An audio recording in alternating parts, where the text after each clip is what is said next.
Well, since it took me so long to swing back and conclude these videos, I decided you all deserved a bonus, as I wasn't originally going to do Bonds Beyond Time, as that is better done after talking about GX and 5Ds.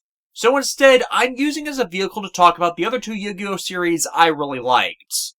As really, Bonds Beyond Time has the near-unanimous reputation of being the only good one of the four Yu-Gi-Oh! Movies. Primarily because it does what it actually needs to in order to set up and execute its premise, in the way the audience for the franchise not only wanted, but ultimately enjoyed. Even better, it's the only one of the four that's actually canon to the anime continuity, Dark Side of Dimensions having been clarified in years since to be basing itself on a version of the manga, but also ends up contradicting the manga as well, so it's officially come to be considered as just its own separate thing.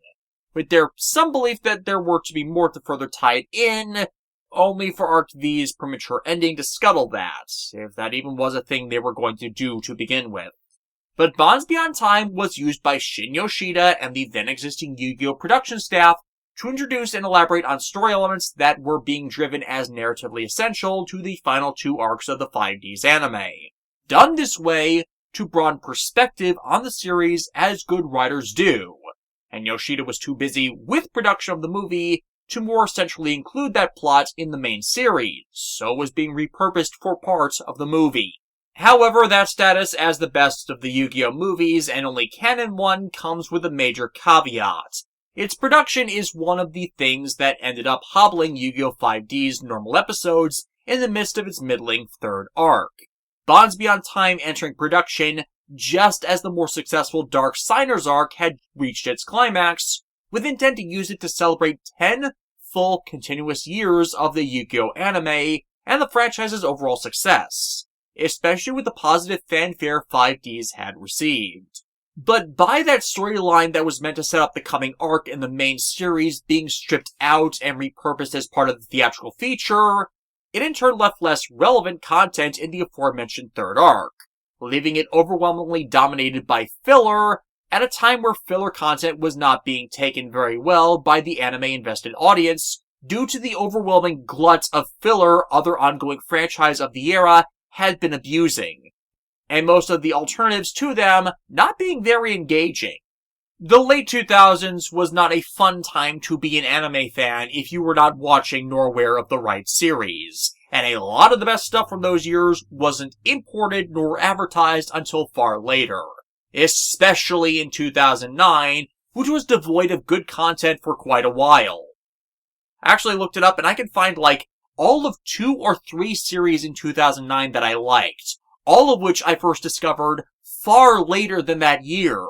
And the filler we were getting in ongoing stuff in 2009? Well, that was right around when Haruhi Suzumiya did its infamous Endless 8 arc that burned goodwill to filler content entirely. Bleach was stuck in the middle of its seasons-long filler, Naruto Shippuden had devolved to being awful, people were noting the animation problems of Dragon Ball Kai, and One Piece was in the middle of Toei beginning to drag out each chapter as one or more episodes, despite being in the Sabaody and Amazon Lily arcs of that story. 5D's likewise going from a very tightly done first 2 arcs to what amounted to a full arc of character-focused filler that only rarely would allude to the main story threats that was coming up. So yeah, the year this happened in was only compounding the issue. For those who haven't seen, Yu-Gi-Oh! 5Ds is the story of Neo Domino City, a futuristic version of the setting of the original series, where the town previously there has since been reconstructed following the Zero Reverse incident, where an experimental reactor intended to harness cosmic energy overloaded and exploded. The reconstruction caused a caste system to form thanks to the machinations of a cult behind much of the city's renovation, with the lowest tier of people banished to the ruins of the old city, referred to as satellites. Among this group is Yusei Fudo, the main hero for the series, who has been marked by the spiritual entity, the Crimson Dragon, as one of its heralds, bearing, like 5 others, a signer birthmark on his arm. In an effort to free himself from the shackles of Satellite, he challenges his old rival Jack Atlas to return what was stolen from him, only for the resonance of their mutual signer marks to awaken the dragon, and draw him into the underlying conspiracies that have corrupted the city. Banding together with the other chosen signers, which include Jack, the psychic Aki Izayoi, spiritual twins Rua and Ruka, and Crow, as well as allies such as Jack's paramour Carly and other residents of the city that have been screwed over by those in control of it, the group rebel against those who have altered the future of Neo Domino in their pursuit of power and control. And through card games on motorcycles, confront both their malice and the undead evils their actions have in turn awakened. More than one of these groups seeking to use the experimental reactors that power the city to cause another Zero Reverse incident. Or the possibility of such happening make others take even more extreme measures against the city and its inhabitants. 5D's is certainly up there among the well-regarded Yu-Gi-Oh anime, often rated the best of them, give or take a few agreed-upon stumbling points. I am still irritated how Yusei and Aki never canonically get together, despite there being an acknowledgement through story direction that they have feelings for each other. Kiss! Damn it! What was with redheaded characters in the late 2000s constantly being denied active paramour status? More than that, the tutor and synchro monster mechanics that 5D's added to the game were honestly amazing, giving more relevance than ever to the purpose of monster levels, which before that point had just been an arbitrary dividing line for whether a monster required tribute summons or not, or how many monsters were needed for a ritual summon. 5D's making the exact level of a monster used for a synchro summon relevant was one of the best innovations they could make, especially as all previous card types in the game maintain a consistent level of support. The best additions to the game have always been those that you can splash them into what you already play if you want to use them, but doesn't force or require they be adopted. That way, players can adjust to them at their own speed and be more accepting of them in play going forward. Sadly, that isn't something Konami would learn with the game. While Arc V did do this with Pendulum monsters while restoring legacy support to do the same, both Zell's Exceed monsters and Vrain's format with links both forced adoption of them if you wanted to do anything in their formats before Konami backed off with that. For both times they did it, such blew up in their face, as every time players are forcibly told they can't use the decks they've spent their time and money to build, thanks to arbitrary new mechanics making them impossible to play with, players get pissed. If you instead let them play what they like, while allowing them to learn the new stuff introduced to add it in as they want to, that's more likely to keep existing players happy. At least it was until, again, Link format screwed things up so badly the game only survives now on legacy support. I genuinely look back on 5D's with fondness towards most of the characters, which unlike previous years also saw consistent showcase and support throughout the show's 5 story arcs, the last of which, the arc Cradle arc, was never dubbed thanks to 4Kids pulling nonsense, despite that arc giving the greatest showcase and actualization to the cast involved. I've discussed this before, but 4Kids entirely cannibalized the series in Western broadcast, skipping not just story-central episodes important to understanding the plot and heavily revising the storylines of the ones they didn't, but the final arc was the ultimate culmination built out of everything that had come before in relation to 5D's. This harmed the series' reputation immensely, and was made even worse when we eventually learned that the reason they did this was also they could license a trademark for Yu-Gi-Oh! Zell just to retain the international rights to the Yu-Gi-Oh! Franchise that were in the process of being revoked due to them breaching their agreements with Studio Gallop and Shueisha and outright committing fraud, as they did lose the fraud lawsuit filed against them. Them trademarking Zell thanks to rushing 5D's, however, allowed them to retain the rights on a technicality, as the judge in the case determined that Studio Gallop, shopping around for a new company to dub Zell before the case was settled, despite Studio Gallop already having revoked 4Kids' rights to the franchise, was still grounds for a trademark violation and breach of agreements. Even though legally 4Kids had no right to file a trademark due to their rights to the franchise having already been suspended before 4Kids filed the trademark for it. So ultimately at the end, the most people saw of the series and its Western broadcast was a heavily cannibalized version of its story, especially in its 4th arc where only half of it was dubbed, with large story essential sections of it missing, and a majorly stretched out third arc. And consequently, that third arc for the series is the breaking point for many's consideration of 5D's, as they feel it was the problem instead of what actually scapegoated this entire situation. For as said, the series head writer Shin Yoshida was busy writing Bonds Beyond Time during production of it, and as a consequence, a lot of the story that took place in the arc ends up helmed by series regulars Koji Ueda, Tadashi Hayakawa, Yoshifumi Fukushima, Yasuyuki Suzuki, and Kenichi Yamashita. And because the movie took the main story, there's not a lot of relevance that ends up happening, which wasn't noticed much at the time due to Konami and Gallup as a whole placing more emphasis on the production of the film. The intent being that Bonds Beyond Time would be a new jumping-on point for fans of Yugi and Judai's eras in the crossover event between the three series that would result in getting more people on board seeing Yusei's story. It's a logical idea that runs up against the irrationality of sacrificing the quality of the ongoing show people care about in favor of that movie. And it's not like that's the first nor last time that has happened with regards to anime series, especially with smaller anime production companies. My Hero Academia, for example, traded main directors for the main anime, as the previous director went off to work on the movies, starting with the second one, Heroes Rising, resulting in season 4 of the show taking a noticeable drop in animation quality.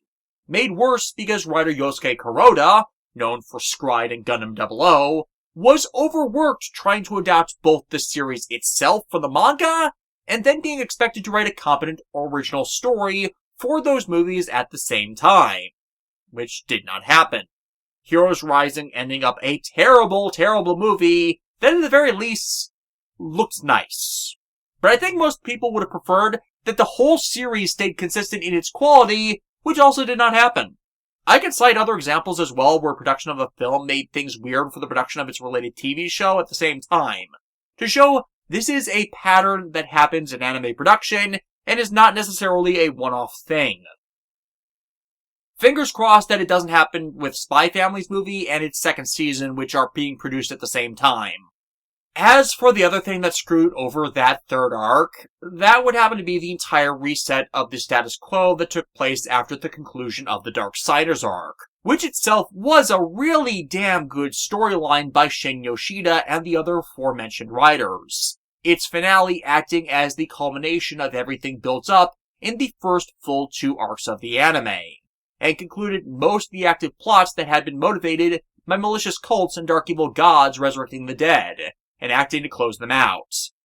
But by its conclusion and the primary antagonists of the arc being dead, reformed, in prison, or no longer on this plane of existence, well, with all the existing story engines having run dry, it made a reboot to something different necessary, as the previous status quo could not be maintained, nor the non-character-centric stories continued on. And, well, properly reforming that status quo required everyone in the staff and cast not be busy, which, with Shin Yoshida off on the movie, happened. This discontent over how the third arc of the series handled that reboot, alongside the main story rails being usurped for the movie, resulted in a lot of rumor-mongering and libel online, which actually continues to this day. It being the origin of the Yu-Gi-Oh! Fandom constantly lambasting Shin Yoshida and scapegoating him for things he did not do. The third arc of 5D's consists of 28 episodes, and Yoshida came in to write all of 5 of them, none of which are the ones people complain about, yet he is blamed for the entirety of them. Atop that, some people blame the characters Crow Hogan or Carly Nagisa for how bad it got, or worse, their actors for it, as an entire arc of filler content just didn't seem to work to progress anything meaningful, and most of the character-centric stories in this new status quo were not what people wanted to see with how they were executed. That is with exception to Aki getting her own dueling bike. I think that's one of the agreed-upon highlights of this arc. But the consensus was this was as if a round peg was trying to be fit into a square hole. It does fit the hole when you think about it, but there's going to be gaps around the sides where one thinks there's something missing. This central discontent is because the 64 episodes that made up the first 2 arcs of the series barely had any filler in them. Each episode was concise, properly paced, and in some way connected to or progressed the actual narrative events of the series in a way that hadn't been done in the same manner before, even in the section of the series based off the manga. Worse, the extremely high stakes of the Dark Signers arc, which featured as antagonists literal dead individuals with personal connections to the heroes, who had been revived by the malicious spirits known as the Earthbound Immortals, made for extremely engaging storytelling, as the personal character stories invoked for each threat meant that the cast needed to overcome their own personal failings and confront the truth of them to overcome that hate directed against them. It was truly fantastic material that once it ended, nothing would have seemed as good immediately. And just continuing on with more of the same, without some form of downtime to flesh out the newly revised setting of the world, would have ended up to the show's detriment had they not taken the time they did. The actual intent of the 3rd arc, though, was to flesh out how things were post-Dark Signers arc, and explore the characters and setting in this new situation, without the same malice that was present in the story before. Could it have been handled better? Yes, I agree with that. But there was seeding of the longer storyline going on a lot of us just didn't see at the time. There were new dynamics with the characters leveraged and continuing on from the old. New mundane situations the cast had to deal with thanks to new responsibilities they had. The show was literally asking, "We saved the world, now what?" to the cast, and tried to come up with an answer as they themselves tried to decide what to do with their lives. A question they would come to answer by the series' end. What it needed to do in the short term was show that there was more of a plan than what they did present. Seed the idea that things were going to be going somewhere eventually. And while we got a few episodes that planted that idea, it was just not enough, as too many of the episodes felt like they could have been from Yu-Gi-Oh! GX instead of 5D's. And thus, it's still the weakest part of the story that makes up my favorite of the Yu-Gi-Oh! Anime. Now, a lot of people over time have made a bigger deal out of the expulsion and reformatting of the cult storylines in 5D's, as they were one of the things not continued on with. At least not in the same way. Especially since one of these cults, the Arcadia movement, tied deeply into the personal storyline of main heroine of the series, Aki Izayoi, and the head of that organization, Divine, was not just an abusive manipulator attempting to use Aki and her psychic powers as a weapon slave to him, but he was also a murderer. Multiple times over. Some of which he blamed on Aki. And during the Dark Signer arc, Divine killed Carly Nagisa, Jack Atlas's paramour, because she threatened to expose his crimes. Such would be an act he would come to later regret, as not only was one of the Dark Signers, the character Miss D. Lola, already a victim of Divine's, when he killed Carly, she was subsequently revived as another of the Dark Signers. And thanks to the story engine one can get from two potential lovers being forced to be on opposing sides of a conflict, that internal crisis ended up a major highlight of the arc, with Jack then seeking to save Carly, potentially at the cost of himself. For as was depicted if you watched the Japanese version of the story, he had fallen in love with her. 俺はあの言葉を忘れない。優勢との戦いで今までのジャックは死んだんです。俺はかつて他人を思いやることなどない仲間を裏切り傷つけることをいとまず己の欲望のためにあらゆるものを犠牲にしてきた男だ。これから本物のジャック・アトラスを生きるんです。だから俺はお前の言う通り己自身で生き方を決める。私の本当の願いはあなたが全ての人に愛されみんなに幸せを与えられる本物のキングになること。ものお前を救いたい。あなたならきっとなれるわ。ジャック・アトラス大好き。ジャック。カーリー。And the third arc progressed neither things with addressing Divine, who is no longer in the series once the Dark Signer arc ends, nor a continuance of Jack and Carly's paramour arc, which ends up just dead-ending despite their mutual confessions of love during the Dark Signer arc. There are explanations for all of this, however. Regarding Divine, They forgot to add in any dialogue that referenced the fact that he had been arrested and thrown in prison following the conclusion of the Darksigner storyline. This finally being explained in the 10th anniversary Apocrypha book for the series, which is a rather big oops you actually can blame on the writing staff, as they kept writing that as if it were true, despite forgetting to mention it. As for the dead ending of the Carly and Jack romance arc, that happened because Koji Ueda stopped writing for the anime, and Koji Ueda wrote every single episode that featured Jack and Carly's romance, including the content that frustrated fans in the third arc, where their arc just seemed to spin its wheels as Jack at the time was more focused on figuring out his life before committing to anything serious. Regarding the cult stuff in connection to Carly's actress, however, Li Mei Chang was for a time part of the Roma Sophie Association, a cult that came under criminal investigation in 2010, which embarrassed her so much that Li Mei voluntarily gave up the role at episode 129. Some foolish people wrote the libel around her that the Roma Sophie stuff is why the cult plots got cut out of 5D's, instead of realizing the story had reached its natural endpoint regarding them, and the writers may have scapegoated Carly for it into the situation they had, when, no, that was not happening. Koji Ueda, however, stopped writing for 5D's with episode 109, a little way over 2/3 through the story, and 5 months before this happened, and nothing past that point through the final third of the show involved Jack and Carly's Paramore arc, as it was not something any of the other writers had a right to intrude on once Ueda left, so nothing happened with it. The best we got was, in the finale, an allusion that the entire Paramore arc between the two and a couple other women who liked Jack would remain unaddressed and open-ended. And much like the lacking ending to the Yusei and Aki Paramore stuff, this was not well received. Unlike that, however, the Jack and Carly stuff was not anyone else's brainchild but Ueda's. Thus, let's face it, I would rather have the original writer who came up with it be responsible for how it would end, and not someone else who could potentially screw it up. Leaving it with officially no conclusion is better than closing it out wrong, even if the way they went about it is legitimately frustrating.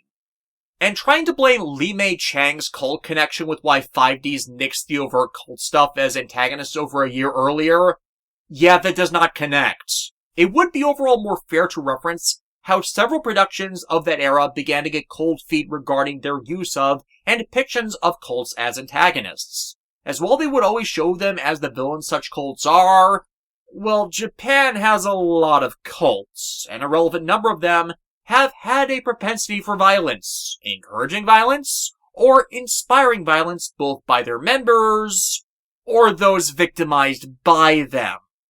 Unfortunately, trying to pin down a specific incident in 2008 or 2009, which may have inspired such, is like pulling teeth. As thanks to the idiocy of the Yugioh fandom arguing over whether the Roma Sophie cult specifically was the cause, it is near impossible to research cult activity or terrorism during those years anymore, despite such actually happening. And yeah, I did try, as I want to make sure I had my facts straight before putting it in a video. Of relevance to this story as an example of that, beyond its Wikipedia entry, I cannot find a lot of information on the 2008 Akihabara massacre, the incident where a man named Tomohiro Kato rented a truck, ran into bystanders, and subsequently stabbed several people with a dagger, killing 7 and injuring another 10. The man inspired copycats for a year afterwards. It immediately caused Konami to cancel several Metal Gear Solid events with intent to protect attendees' safety, and Toei to change the name of the rocket dagger weapons in the Sentai series Go Onjur into the rocket boosters to try and separate association with the real-life violence caused by a madman with a dagger. Yet I can't search articles about it or similar incidents in 2008 or 2009 without having some Yu-Gi-Oh! Forum or site or YouTube video pop up as the primary search results that say things like this didn't happen, and it was just shitty writing, despite such whitewashing actual incidents like this actually fucking happening. This crap is why it is genuinely frustrating to talk about 5Ds with people now, as there is just this molasses of misinformation spread like sludge all across the show. Hell, there's more to that same problem too, as the removal of Divine was thought to be a sidelining of Aki as a character in the third arc, as she is never allowed to confront and overcome her abuser. Which makes me ask, which series were they watching? トビーの潜在能力がこの程度のものなら私には必要。その点、アキは優秀な素材だ。いつでも私の期待に応えて。今までの話は全てミスティに聞こえているぞ。お前がトビーを殺したのね。私の役に立たない人間など必要ないのだよ。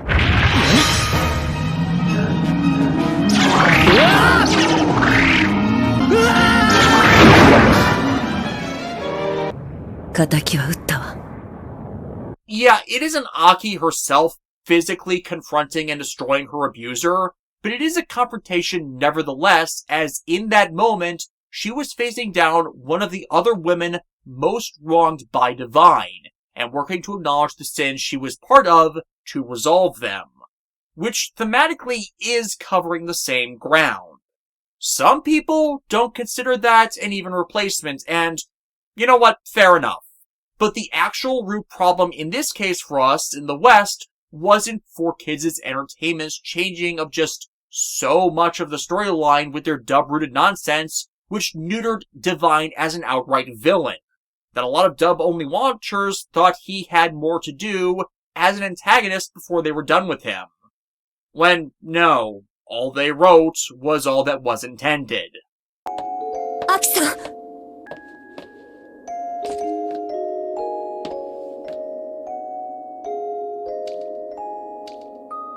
A more legitimate reason for Aki's lacking presence in 5D's third arc that resulted in this misconception about the staff does exist, though, and it actually has to do with her actress, Ayumi Kinoshita.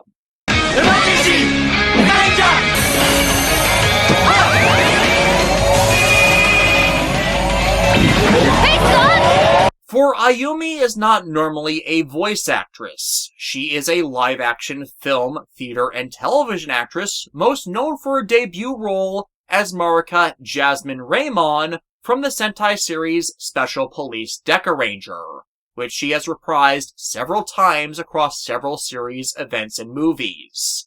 And in 2009, when the third arc of 5D's was being produced, there was a full quarter of the year where she had reduced availability to come in and record lines as Aki. This being due to her starring in the live-action series Uramiya Honpo Reboot, where she played the title character of Uramiya. And the production and filming of a live-action series is a far bigger time and effort investment than acting into a microphone. And this was not the only time during 5D's where this became a factor regarding her availability. トライセラトプス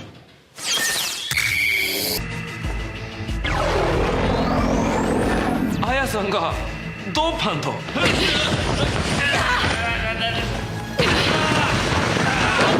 And the professional thing to do in such a situation is to let the production staff know in advance about any conflicts or commitments so they can write around them. And what they did was write around them. Thus, no. Her reduced presence in the arc wasn't due to them sidelining her for another character or screwing her over. It's because they literally would not have been able to get her actress in to record lines if they did a lot with her. So, yeah, because of the movie, the status quo reset, limitations towards character use, and the false belief that the storylines for the show had been unceremoniously dropped, the third arc is not to the standard the show sets for itself. It does get better again as they enter the World Racing Grand Prix arc, but this is overall a show you just do get more investment and enjoyment out of the subbed with Japanese audio version of it, as everything 4Kids did just kept hurting it more and more.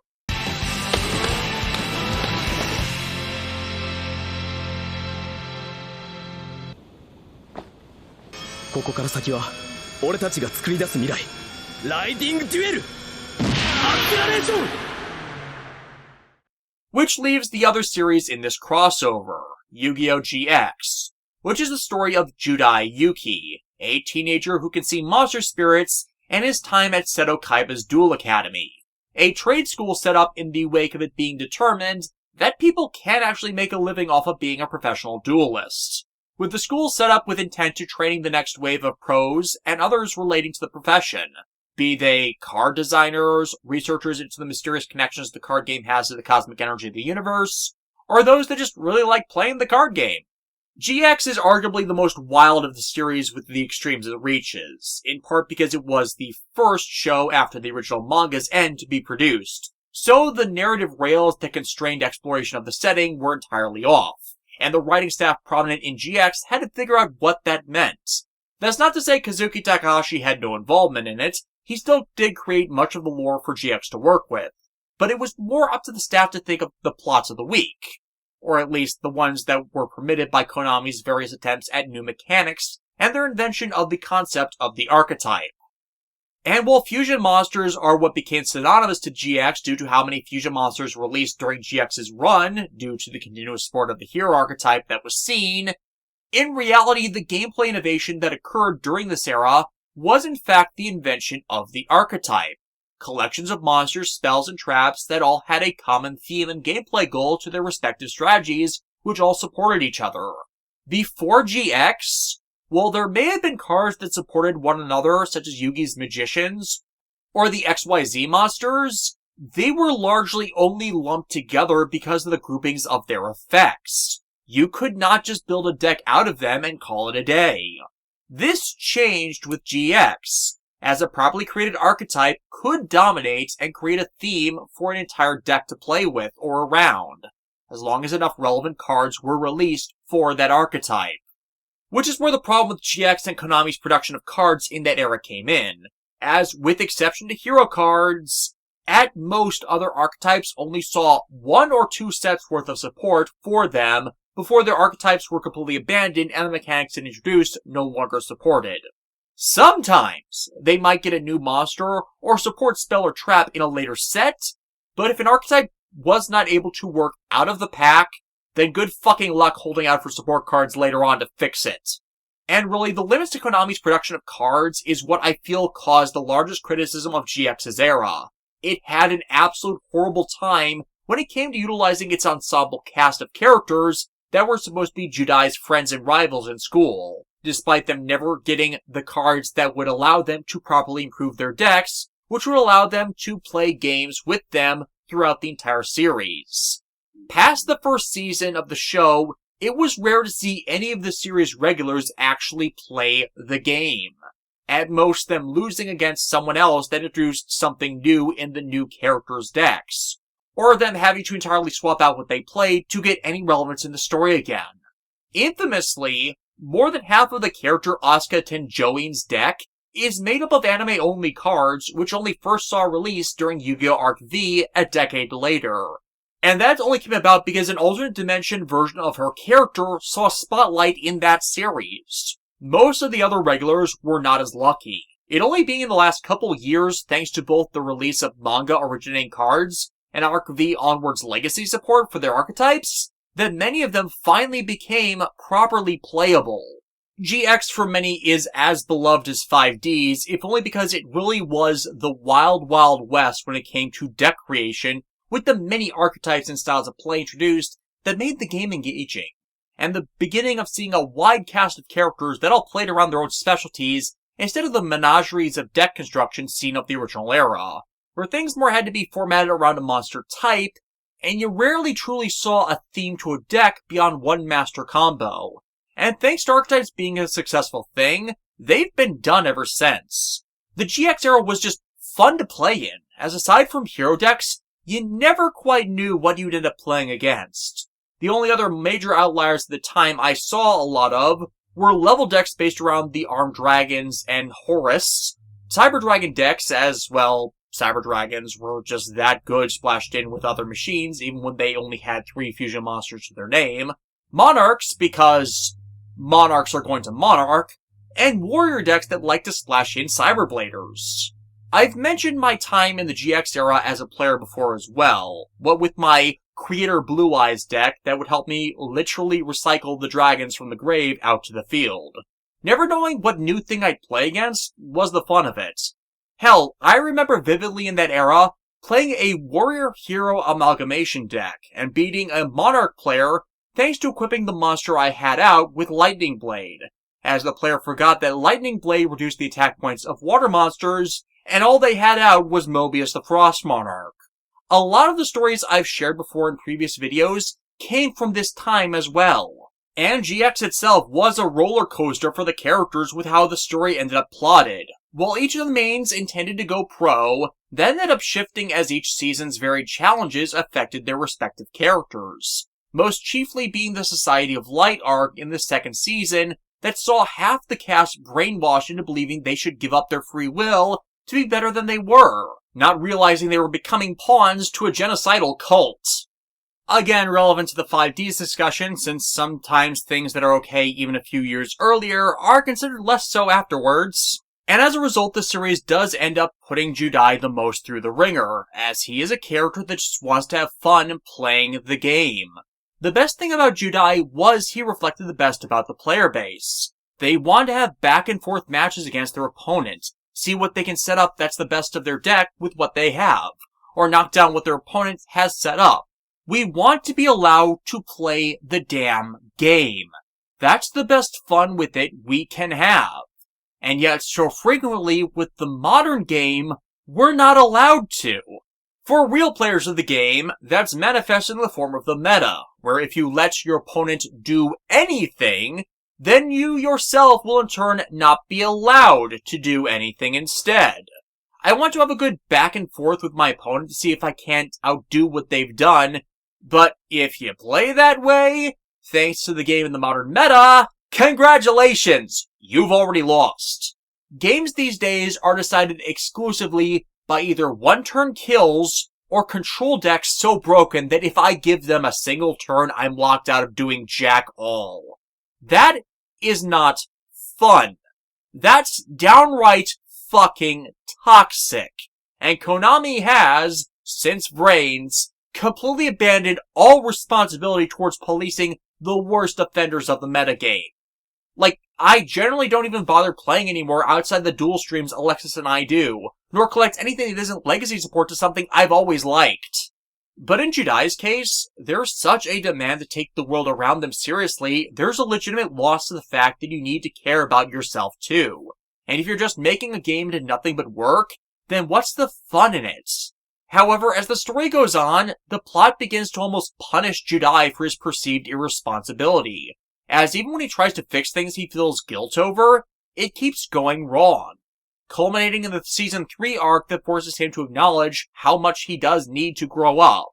And unfortunately for many, that ends up breaking him both in the show and outside it.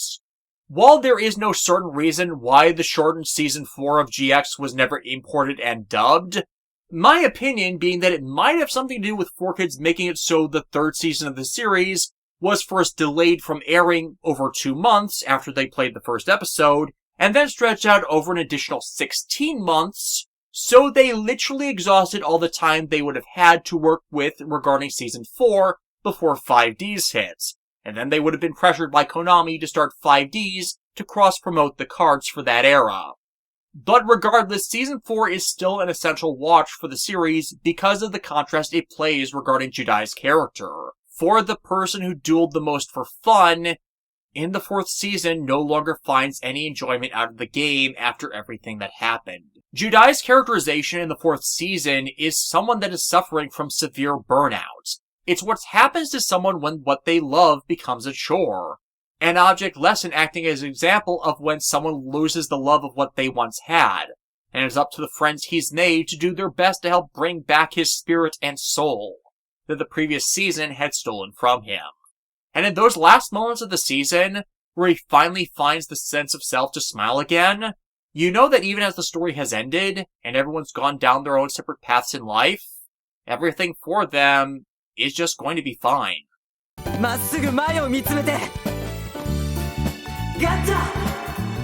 Like, it might just be due to the primitive era of the internet where we had far less access to foreign details on this kind of stuff, but there's generally less controversy around GX than 5D's to hamper it, the most attached to it being the usual round of 4Kids Entertainment localization changes that damage the perceptions of the cast. There is a legitimate hatred for Judai's dub interpretation characterization that I will not argue with, and character-essential story events which also affected the long game of their developments in the narrative. But also, well, people getting legitimately sick of the hero archetype being the only one continuously supported. A feeling that reached its climax in Zell as, frankly, the hero support has never stopped, it being the only legacy archetype that Konami has managed to continuously provide new cards for. I'm not exactly complaining, as I like the hero archetype a lot, and when other things started getting regular legacy support, the hate for heroes died down as they were no longer being treated as special. But when Zell came in and Exceed Monsters took over, well, as discussed before, Konami forced adoption of Exceed Monsters to be able to actually play the damn game, as they stopped supporting most older archetypes. So people stuck like glue to everything that still worked as a middle finger to Konami doing that. The decks that people clung onto, including Blue Eyes Dragons, Black Wings, decks revolving around shooting Quasar Dragon, and Hero Monsters, thanks to the support still being released from the GX manga cards being converted into real game cards. Like, I tried playing for a short time after Zell released, and man, half the people I played against had a hero deck as their main deck.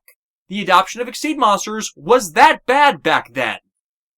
And with all that said, to finally bring this back to the movie, Bonds Beyond Time has its focus on the antagonist Paradox, a robot cyborg duplicate from the future, which travels back in time and takes from prominent duelists of various eras their ace monster cards in a bid to prevent the dark future he came from occurring, as the calamity that ruined the future has unintentional connection to the card game. You're serious? Yes, very. How? What? How did card games destroy the world? Well, I was not actually there, but I heard that somebody played a card game, and then boom! End of the world. It totally happened. Just like I said. Just card game. Boom!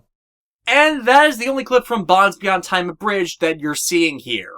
Now, I don't normally criticize Abridged series, as they're usually just silly parody, but the best parody actually understands the material they are satirizing. And despite me referencing on and off thanks to the gag clips, that was one of those where such didn't appear to happen.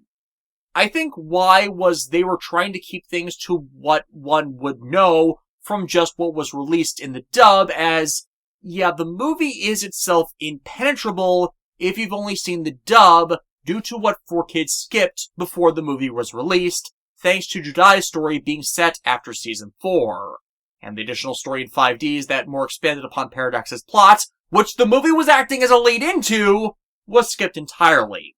Thus, it's why Bonds Beyond Time Abridged is that one parody that doesn't quite seem to know what it's talking about, but still gets a pass from me, with the benefit over the doubt hinged on the assumption that their obliviousness to such details was done deliberately in order to align with the dub's screw-ups, as had been common with many of the Yu-Gi-Oh! Abridged series. As in context to what 5D's revealed about all this after, and the deep lore provided by previous series and following ones, it did make sense. Paradox's bad timeline comes about thanks to the momentum reactors I mentioned before, the reactors that draw upon cosmic energy as a power source, which is originally seen being tapped into during the events of Yu-Gi-Oh! GX, and is the source of all the magic systems seen of the original Yu-Gi-Oh! As we've discussed before, the cosmic energy that is the root of all these powers and energy systems is in fact revealed in Yu-Gi-Oh! Zell to be the remnant life force of the entity known as the Numeron Dragon, which is what actually created the Yu-Gi-Oh! Universe. And as we are all literally made of stars, the life force of monsters and humans in this universe acts upon a similar wavelength as that cosmic energy.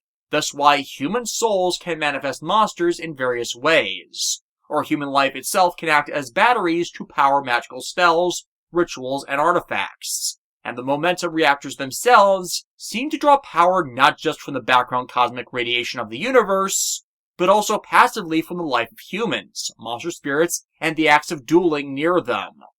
The proliferation of the Duel Monsters card game in the Yugioh universe, as well as the magic nonsense that happened in the original series, allowed researchers, such as the ones frequently seen during Yu-Gi-Oh! GX, with one such means of life force transfer scene of the dual bands featured in GX's third season, to inevitably discover this foundational cosmic energy and determine a way to harness it in the momentum reactors as a continuous energy source. But significantly powerful monster spirits like the Earthbound Immortals and other malevolent creatures can also be drawn into these reactors and use them not just as sources of power themselves, but cause them to overload. This is, in fact, what happened in 5D's Zero Reverse incident. The prototype for these reactors went out of control after it unintentionally awakened the Earthbound Immortals, drew more power than it could handle, and exploded. And as is later revealed in subsequent parts of the 4th and 5th arcs of 5D's, this is a defect in the reactors that was never discovered, nor corrected. So when too much power was drawn out of the reactors as the card game continued to be played, which drew more and more dual monster spirits out into the world, they became unstable and volatilely dangerous, resulting in a worldwide Zero Reverse incident that devastated civilization.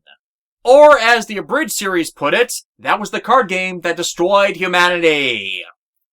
And as ridiculous as all that may sound in premise, the explanation for it is why Yu-Gi-Oh! 5D's is one of the few Japanese-originating time travel stories I don't condemn nor overtly criticize, as it is a proper execution of a high-concept idea based off of expansion after expansion of pre-existing lore, which is further justified by later material atop that unintentionally.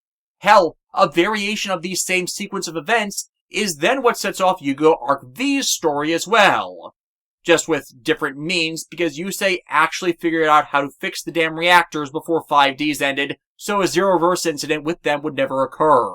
Yeah, for those who don't know, as it was downplayed in the dub, Yusei is actually a very talented engineer.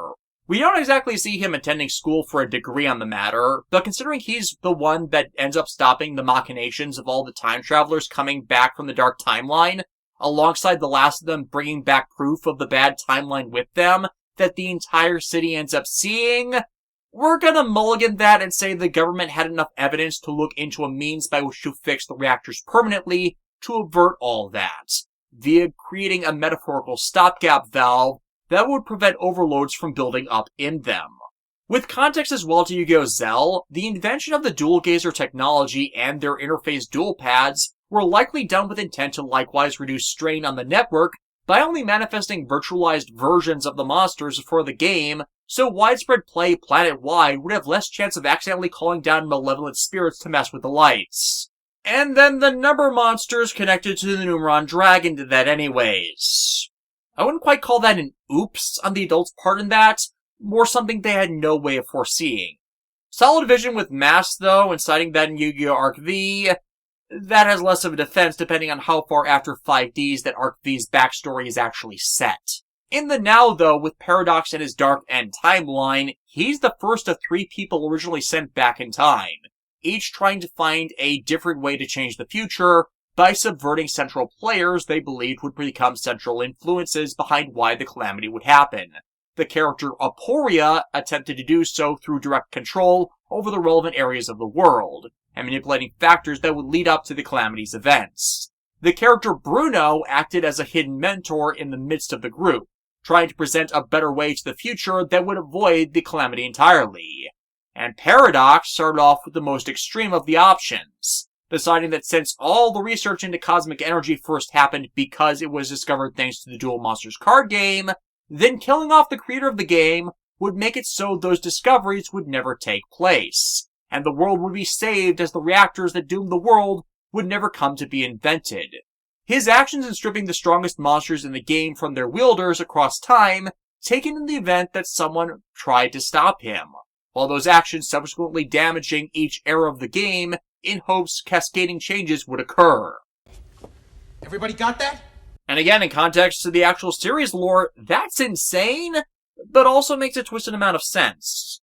As for the fact that Paradox and his compatriots are invoking a grandfather paradox by doing this, as they only exist in their time because of all the things that came about thanks to the Duel Monsters card game in the first place, so them erasing it from time would prevent them from existing, and thus preventing them from coming back in time to prevent the game from occurring and... Oh no, I've gone cross-eyed.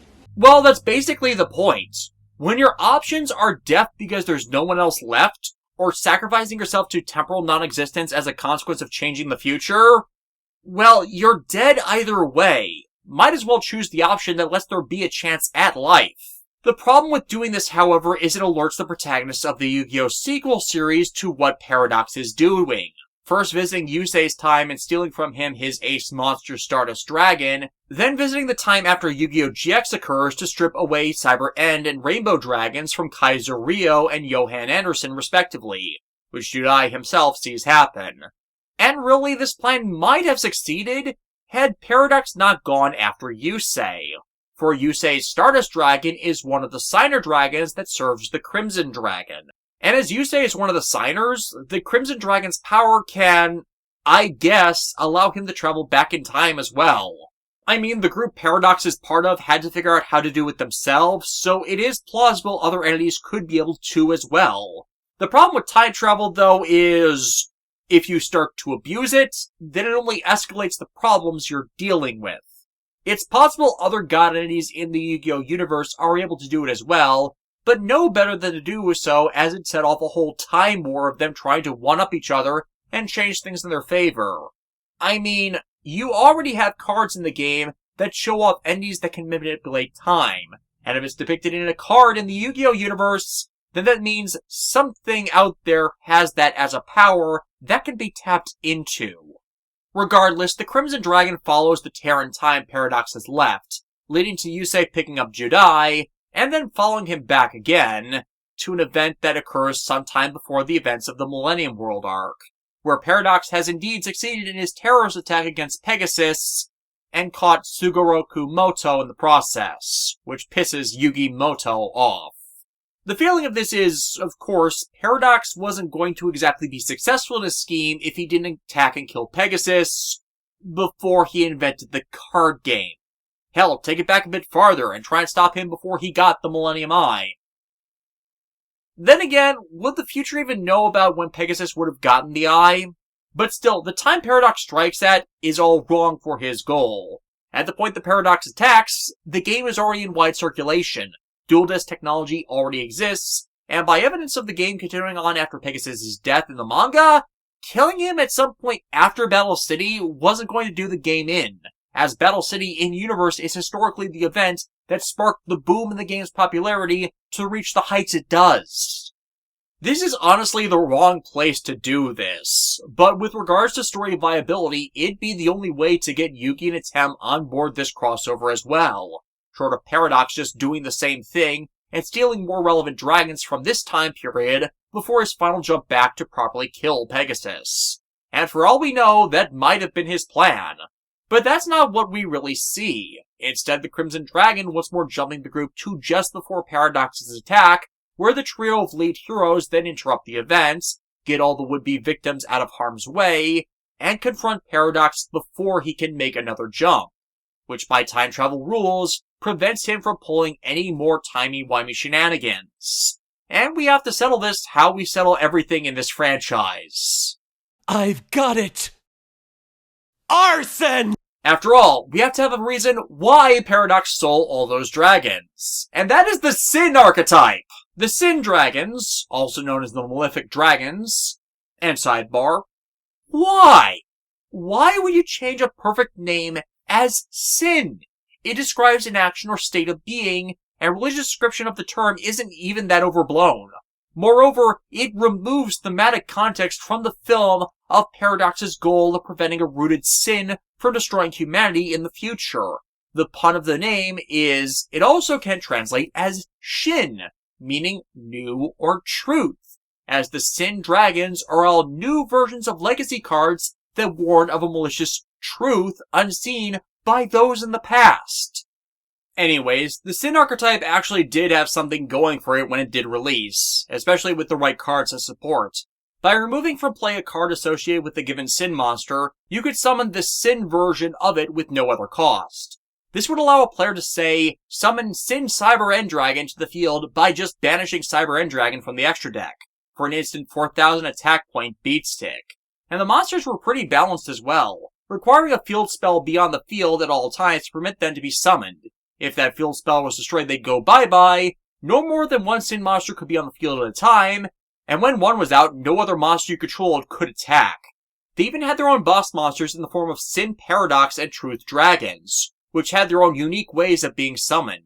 Paradox Dragon by syncing the tuner monster's Sin parallel gear with any Sin monster in the hand, and Truth Dragon, the archetype super boss monster, could be summoned if any other Sin monster was destroyed. The deck favored heavy and fast beatdown strategies, and was a bit of a powerhouse after release. And Sin Stardust Dragon was essential for any strategy with the deck, as it protected the field spell that was out. Hell, there were some really cool ways to use the deck with the right cards, such as the game-legal version of the Seal of Orichalcos. Sin decks with that field spell were downright deadly because the seal prevents itself from being destroyed once every turn, so the Sin monsters were safer than with other field spells, bar the Citadel of Endymion, and most players rarely could stack destruction effects so freely to get rid of it.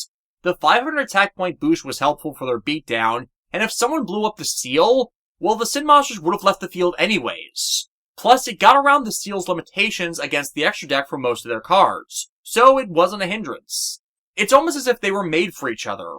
If you ran the deck with Skill Drain then, it allowed you to get around the can only be one Sin monster on the field limitation, so you could spam out 2 or potentially 3 Sin Cyber Ends for a one-turn kill. Them all being dark monsters allowed for easy use of the deck Devastation and Eradicator Academic Virus cards as well. And their base can only attack with this one monster? Well, that wasn't the worst thing either thanks to the continuous trap card Dragon's Rage to give all the dragon monsters piercing ability, which was already a staple of dragon-centric decks at the time. You didn't even need to keep the Sin Dragons in just a Sin monster deck either. As long as your deck ran a field spell as a significant thrust of your strategy, then they could be a backup backdoor if you couldn't pull out enough heavy hitters on your own fast enough. They matched well with Earthbound Immortals with how they were played at the time, as both required field spells to be out to keep them around. Sin Stardust especially in this, as Toon and Gravekeeper decks likewise benefited from it. And yeah, I played against a Sin and Gravekeeper hybrid deck back in the day, and those things were really strong together. Hell, I knew some Signer Dragon decks builders that loved splashing in Sin Stardust as it fit in perfectly with the field spell Black Garden to protect it. Unfortunately, the Sin Dragons as a whole suffered from several problems that didn't allow them to survive as long as anyone expected. The first of the issues being that certain cards in it were just worthless. Sin Blue Eyes and Red Eyes could only be summoned by banishing their originals from the deck, not the hand. This wasn't the worst thing with Sin Blue Eyes thanks to the staple trade-in draw power card, but more notably the continuous spell card, Card Trader, seeing a fair amount of use with the deck to recycle components in the event one was accidentally drawn. But for Red Eyes' lower stats, it was a deal breaker, and it ended up the biggest hindrance to their play over Sin Rainbow Dragon, whose own effects made it so it didn't matter whether its original was in the hand or deck, you could just banish it regardless. Had Sin Blue Eyes and Red Eyes effect been formatted like that, then the viability of them would have been far higher. But the bigger issue was the entire archetype hinged itself on special summoning via banishing, and there were already some fairly popular cards that shut that down in a lot of people's decks as support against other popular decks during the 5D's run. Thunder King Ryo and Imperial Iron Wall, the biggest two of the era, and both released the year before the Sin archetype did. And later on, when Vanity's Emptiness became a popular floodgate, well, what were you supposed to do against that? Let alone swarm summoning tactics that were popularized during Cell that could pull out something that would allow an opponent to blow up your single on-field attacking monster. So while the Sin cards could get some play at the time, it didn't have staying power. Hell, I have had every Sin monster I own in my trade binder for over a decade now, and I've not had a single person that has made a second glance at any of them. It's kind of unfortunate, as thanks to Legacy support, they finally got some new cards in 2020, and the continuous spell card they got from that, Sin Territory, allows the Sin Dragons finally to all be on the field and attack with more than one of them, while also protecting their archetype-specific field spell, entirely removing the largest glaring hindrances of the archetype as a whole.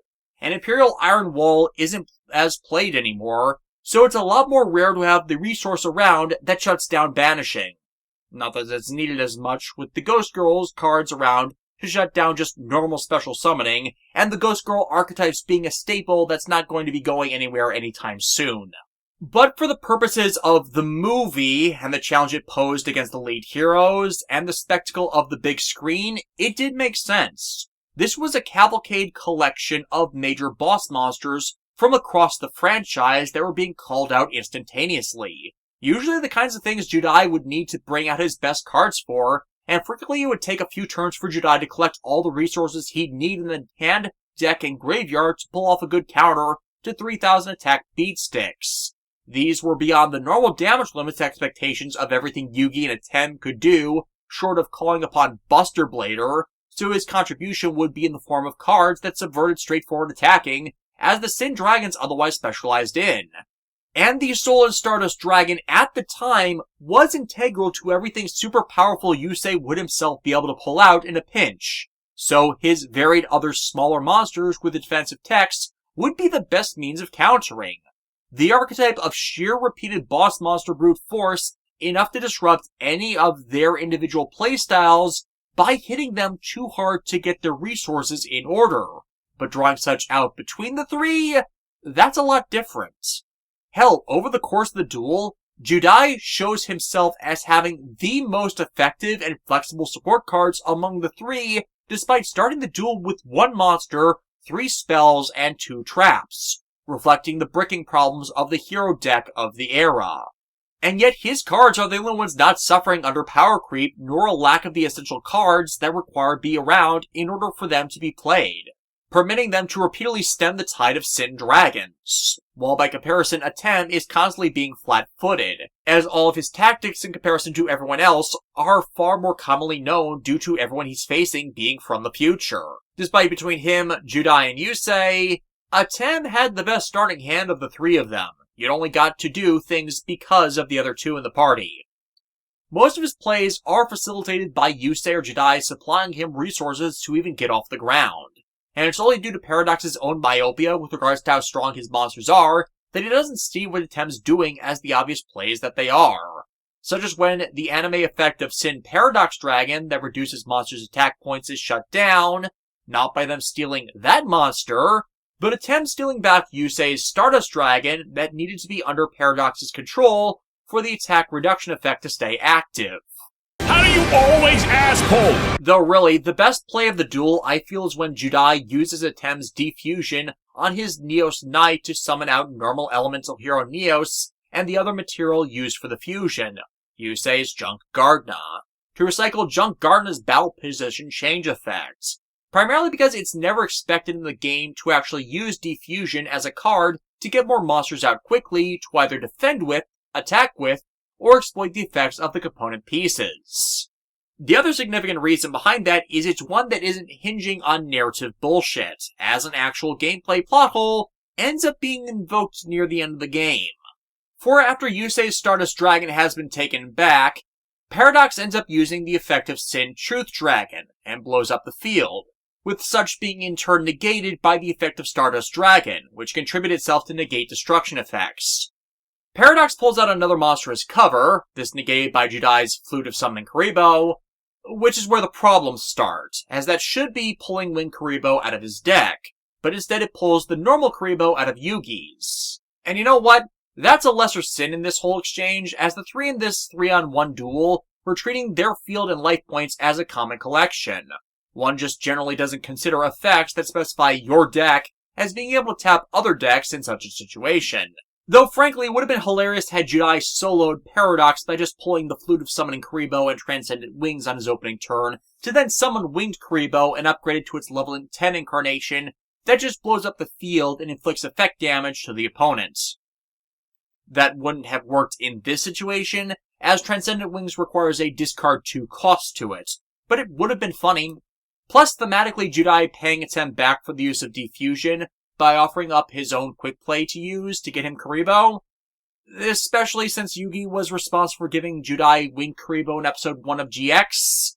there's a fair amount of it's come full circle moments from their interactions, accenting that the last either of them had been canonically seen was during Judai's graduation duel. Though it would have been nice had Wing Karibo been played, simply because of that similar full circleness that would have potentially led to Yugi giving Judai Wing Karibo when they first met. But the bigger problem with this exchange happens right after, for Yusei tributed Stardust Dragon to use its effect earlier, and at the end of the turn it comes back to him. However, despite Yusei being the original owner of the card, since it was in Paradox's extra deck to begin with and originally used to summon Sin Stardust Dragon by him that put it in his graveyard, as all Sin Dragons send to graveyard instead of banish in the anime, then by the rules of how the card's effect works, it should be Paradox that has the option to revive it from the grave at the end of the turn on his side of the field, not Yusei. This is also ignoring the real-world effect of Stardust Dragon and how it can only summon itself back if it was tributed, if it was synchro-summoned properly to begin with. But regardless of that, this is something of a logical disconnect regarding the card's effect that you don't really think about until you experience it being snatched, stolen, or brain-controlled yourself. And one made worse because the card is originally Yusei's, but by duel rules, because it started in Paradox's deck at the beginning of the duel, he is treated as its owner during the duel itself.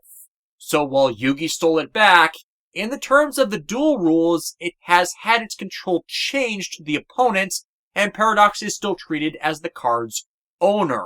And it went to his graveyard when it was tributed to trigger its destruction negation effect. Thus, Stardust Dragon's special summon itself back effect resolves in Paradox's graveyard, and it thus returns to its owner's field. Therefore, because Paradox is treated as its owner, Yusei should not have it back. Paradox should. There was even an official ruling released by Upper Deck Entertainment, back before Konami revoked the game's license from them, about exactly this scenario around Stardust Dragon happening. Meaning, due to the way this duel was written to occur, they just lost the game. Well, time to pack our bags, cause this universe as we know it is going to cease existing 5 seconds ago.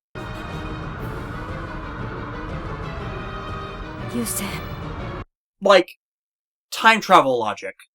I can follow the time travel logic that is being invoked in this movie without significant contradiction.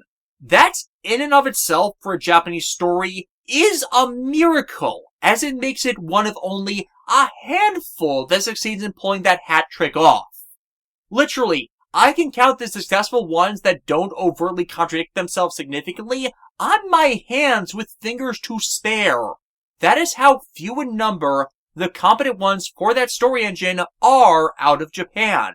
It's events like this that make me legitimately disagree with the libel about Shin Yoshida being a bad writer, as I know good writers who, for the life of them, cannot tell a competent time travel story.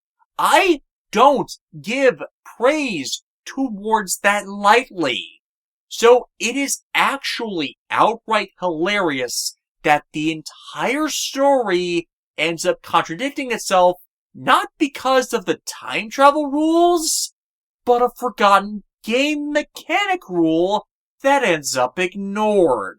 Likely because Yoshida was not thinking in the terms that Yusei's card and monster were being treated as being owned by Paradox by the rules of how duels work. And even for players of the game, the concept of control switching in regards to a tribute and then summon it back later effect were not that deeply explored. It's still rare in the game, even to this day, for such a situation to even pop up. Ergo, why Konami has neither canonized nor disregarded Upper Deck's old ruling about control swaps and Stardust Dragon's effect. Though, for the record, regarding the complete erasure of the 5D's era that we see happening in the movie, yeah, that same thing doesn't occur to Judai's era because the events of GX begin about 7 years after the conclusion of Yugi and Atem's story. Thus, Judai's already been born and is like 8 at the time the original Yu-Gi-Oh! Occurs, and the time the paradox last jumps into. Little Judai even likely has Yu-Bell by this point. Thus, while things would change, he and his friends would still exist, even with Paradox's timeline alterations. That would be less factually true for Yusei's era, as the events of Yu-Gi-Oh! 5D's are set over 20 years after GX's, and the oldest of them is 18. Thus, if things are changed over 10 years before any of the 5D's main characters were born, then there's a lot lower chance, thanks to butterfly effect, of their parents getting together to even result in them. And it's only due to temporal's uncertainty principle that draws into question how alterations to time work, either instantaneous or retroactively, that they're not instantly erased. Plus, magic cosmic-powered god dragon. I'm not going to argue against the cosmetic fluff meant to increase narrative tension. But yeah, because of how Stardust Dragon's effect works, what follows should not work, as Yusei should not control Stardust Dragon in order for him to activate the trap card, Stardust Mirage, that requires a level 8 synchro monster to be on the field, and was made into a real card in 2019, which revives from the grave every monster destroyed that turn. By game rules, that shouldn't happen, making this one of the very few times Yusei actually screws the rules as Atem regularly does. Then again, Atem is here in this game, so for all we know, he's the entire reason why that worked. But regardless, Stardust Mirage meeting its activation conditions allows them to counter attacks with fictitious trap cards that double a monster's attack at the cost of a specific monster not attacking. Why have Neos and Dark Spiral Force not been made into cards yet? We have some attack doubling cards out there already, but it's not a lot. And with that, Paradox is defeated, so his effects on time can be undone. Judai and Yusei returning to their times, with Yusei resuming his story as he has 3 more time travelers to deal with. Yugi gets back to the tournament he was going to play in, and Judai... Actually, we don't know what Judai does after this. He's not been seen since. Yeah, Konami really should consider a Yu-Gi-Oh! GX anniversary movie. There's a lot of people that would be behind it. And as I said at the beginning, this movie is good for fans of these 3 eras. And it has to be an efficient little beast, as Bonds Beyond Time clocks in at just under 50 minutes, ending credits included. Yet for a film that in part caused the havoc it did regarding plot developments, you'd think it'd be longer. Yet it does everything it needs to do in alluding to the threats from the future, getting the 3 main characters together, and having it out in the way the franchise handles things with the interplay we wanted. As always, 4Kids' version of the film mangles things once more by making a lot of the dialogue worse and making it so the movie wouldn't be understandable by casual audiences. But this is a movie that was made for fans of Yugi, Judai, and Yusei. Why would you be coming in completely blind to all 3 of their stories after 10 frickin' years of the franchise going on, let alone the state it is in now? With this, though, I can't delay it anymore. It is time to finally talk about the film that even started this retrospective for me. The film Dark Side of Dimensions. Don't expect me to be positive towards it.